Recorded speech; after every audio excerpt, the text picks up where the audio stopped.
अस्सलाम वालेकुम students pharmacy technician pharmacology unit 3 का आज जो है वो पहला लेक्चर है। इस लेक्चर के अंदर स्टूडेंट्स हमने सेंट्रल नर्वस सिस्टम के ऊपर जो ड्रग्स काम करती हैं, सीएनएस के ऊपर जो ड्रग्स काम करती हैं उनके बारे में पढ़ना है। सेंट्रल नर्वस सिस्टम के बारे में आपको बता दूं कि जो ड्रग्स काम कर रही हैं वो किन तरीक़ों से काम कर रही हैं उनके बारे में हम पढ़ेंगे। और ये स्टूडेंट ये बात आपको बताना चाहता हूं कि हमारी बॉडी के अंदर जितने भी फिजियोलॉजिकल, बायोलॉजिकल या जो सेंट्रल नर्वस सिस्टम की एक्टिविटीज़ हो रही हैं वो एक नॉर्मल ऑप्टिमम लेवल पे हो रही हैं। अगर हमारी बॉडी की जो ऑप्टिमम लेवल पे जितनी भी बायोलॉजिकल या फिजियोलॉजिकल एक्टिविटीज़ हो रही हैं, अगर ये हाइपर होंगी तो इनको जो है वो हाइपो करना पड़ेगा, अगर ये हाइपो होंगी तो इनको हाइपर करना पड़ेगा। यानी इनको उस ऑप्टिमम लेवल पे लेकर आना जो है ये हमारी कुछ ड्रग्स का काम है, या ऑप्टिमम लेवल पर इस कंडीशन को लाना जो है ये मतलब तंदुरुस्ती की अलामत, या आप कह सकते हैं कि ये एक फिटनेस की अलामत होगी।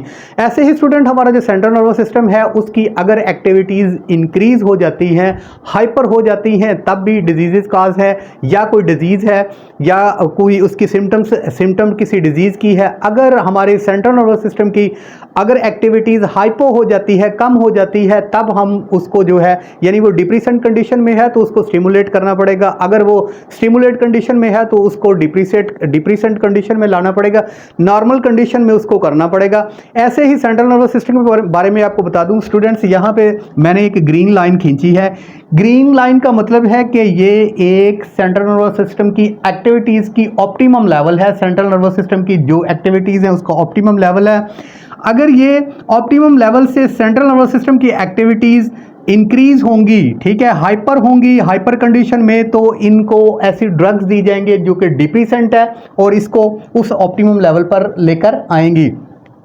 अगर यही स्टूडेंट्स एक्टिविटीज़ जो हैं हाइपर कंडीशन में है, यानी सेंट्रल नर्वस सिस्टम की एक्टिविटीज़ जो हैं वो डिप्रेसेंट कंडीशन में है, तो फिर इनको स्टिमुलेट देकर उस नॉर्मल कंडीशन ऑप्टिमम लेवल तक लेकर आना होगा। ये वो ड्रग हैं जिस तरीके से ये सेंट्रल नर्वस सिस्टम पे काम करती हैं, इस मेथड से काम कर रही हैं।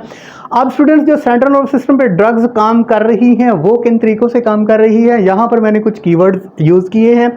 उन कीवर्ड्स, वो जो कीवर्ड्स हैं ये बुक से रिलेटेड, आपकी बुक से लिए गए हैं फार्मेसी टेक्नीशियन की फार्माकोलॉजी से, ताकि आपको पता चले कि इनका इन वर्ड्स का जो मीनिंग है, इन टर्म्स का जो मीनिंग है वो आपके माइंड में हो और इनका मफहूम आप पे वाज़े हो जाए। प्रोटोटाइप ड्रग्स जो सेंट्रल नर्वस सिस्टम पे इफेक्ट करती हैं उनको पढ़ने से पहले देखते हैं कि ये ड्रग्स जो हैं ये सेंट्रल नर्वस सिस्टम पे किस तरह से काम करती हैं, इनका जो फार्माकोलॉजिकल एक्शन है वो सेंट्रल नर्वस सिस्टम पे कैसा है, ये कैसे इफेक्ट शो करती हैं। सबसे पहले स्टूडेंट यहाँ पे मैंने कीवर्ड इस्तेमाल किया है drug acting on central nervous system may be CNS depressants.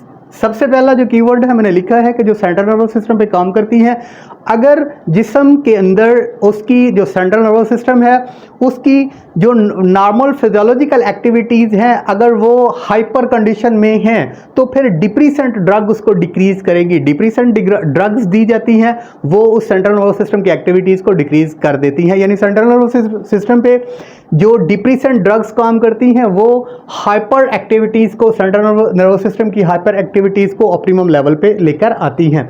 दूसरे नंबर पे है अगर सेंट्रल नर्वस सिस्टम की एक्टिविटीज़ डिप्रेसेंट हैं, मतलब फ्रस्ट्रेशन है, अफसुर्दगी है, ठीक है, मायूसी है, या कुछ और डिजीज़ेज़ हैं जिसमें सेंट्रल नर्वस सिस्टम की एक्टिविटीज़ डिप्रेसेंट हैं, तब स्टूडेंट्स हम सीएनएस स्टिमुलेंट देंगे। सीएनएस स्टिमुलेंट क्या करेंगे कि वो डिप्रेसेंट जो सेंट्रल नर्वस सिस्टम की एक्टिविटीज़ हैं उनको ऑप्टिमम लेवल तक लेकर आएंगे। अब दो तरीक़ों से मैंने आपको बता दिया, एक सेंट्रल नर्वस सिस्टम पे जो ड्रग्स काम करती हैं वो सेंट्रल नर्वस सिस्टम को डिप्रेसेंट करती हैं अगर स्टिमुलेट है, तो दूसरी ड्रग जो काम करेगी वो सेंट्रल नर्वस सिस्टम को स्टिमुलेट करेगी। लेकिन जो डिप्रेसेंट है वो ड्रग ज़्यादा यूज़ हो रही है, जो कि सीएनएस स्टिमुलेंट है वो ड्रग कम इस्तेमाल होंगे। उसके बाद स्टूडेंट्स तीसरा यहाँ पे मैंने कीवर्ड लिखा है drugs that effect the central nervous system act by altering. यानी ऐसी ड्रग्स जो सेंट्रल नर्वस सिस्टम पे इफेक्ट करती हैं वो क्या करेंगी, अल्टर करेंगी। अल्टर क्या करेंगी, किस चीज़ को करेंगी, some stuffs in some steps in neurotransmitter process, neurotransmitter जो है उसकी रिलीजिंग के कुछ प्रोसेस को अल्टर करेगी, यानी न्यूरोट्रांसमीटर को वो अल्टर करेगी, उसमें तब्दीली लाएगी। अब वो न्यूरोट्रांसमीटर के अंदर तब्दीली कैसे लाएगी अगले स्टेप के अंदर हम देखते हैं। तो स्टूडेंट्स मैं आपको बता रहा था कि ड्रग जो है effect on presynaptic by influence production, storage, releasing, termination of action of neurotransmitter, कि ये जो है ये किस तरीके से सेंट्रल नर्वस सिस्टम पे काम करती हैं। अगर तो ये प्री सिनेप्टिक नर्व्स पे ये ड्रग्स काम कर रही हैं, तो प्री सिनेप्टिक नर्व्स के बारे में आप इससे प्रीवियस लेक्चर में पढ़ चुके हैं कि न्यूरोट्रांसमीटर जो है वो प्री सिनेप्टिक नर्व से रिलीज होता है। अगर ये प्री सिनेप्टिक नर्व्स पे ड्रग काम कर रही है तो क्या करेगी कि जो न्यूरोट्रांसमीटर जो प्री सिनेप्टिक नर्व से रिलीज होना है उसकी प्रोडक्शन को पे इफेक्ट करेगी, उसकी प्रोडक्शन को इनहिबिट कर सकती है। उसके अलावा इसके स्टोरेज को इनहिबिट कर सकती है। जिस वेसिकल के अंदर न्यूरोट्रांसमीटर ने स्टोर होना है उस वेसिकल में इसकी जो स्टोरेज है न्यूरोट्रांसमीटर की उसको इनहिबिट कर सकती है।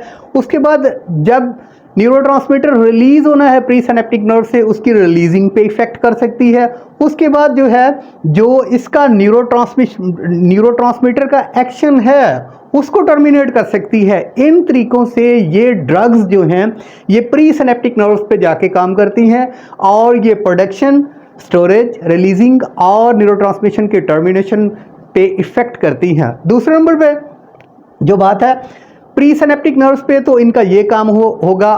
पोस्ट सिनेप्टिक नर्व पे आपको पता है कि इन न्यूरोट्रांसमीटर के रिसेप्टर्स शामिल हैं, यानी उन रिसेप्टर्स पे अगर जो ड्रग्स जो हैं वो पोस्ट सिनेप्टिक नर्व्स पे काम करेंगी, वो ड्रग्स क्या करेंगी कि वो जो रिसेप्टर होगा पोस्ट सिनेप्टिक नर्व्स पे प्रेजेंट उनको उसको ब्लॉक करेंगी, उसको इनहिबिट करेंगी या उसके एक्शन को जो है वो ख़त्म करेंगी या वो एक्शन होने ही नहीं देंगी। Drug affecting on central nervous system के बारे में हमने पढ़ा स्टूडेंट्स। ये जो था मैकेनिज्म था कि किस तरह से जो ड्रग्स हैं वो सेंट्रल नर्वस सिस्टम पे की एक्टिविटीज़ को या तो स्टिमुलेट करती हैं या फिर डिप्रेसेंट करती है या इनहिबिट करती हैं या स्टिमुलेट करती हैं। अब स्टूडेंट्स हमने पढ़ना है कि ये सेंट्रल नर्वस सिस्टम की जो डिजीज़ हैं और उस पर जो मुख्तलिफ ड्रग्स हैं वो किस तरीके से अपना काम करती हैं।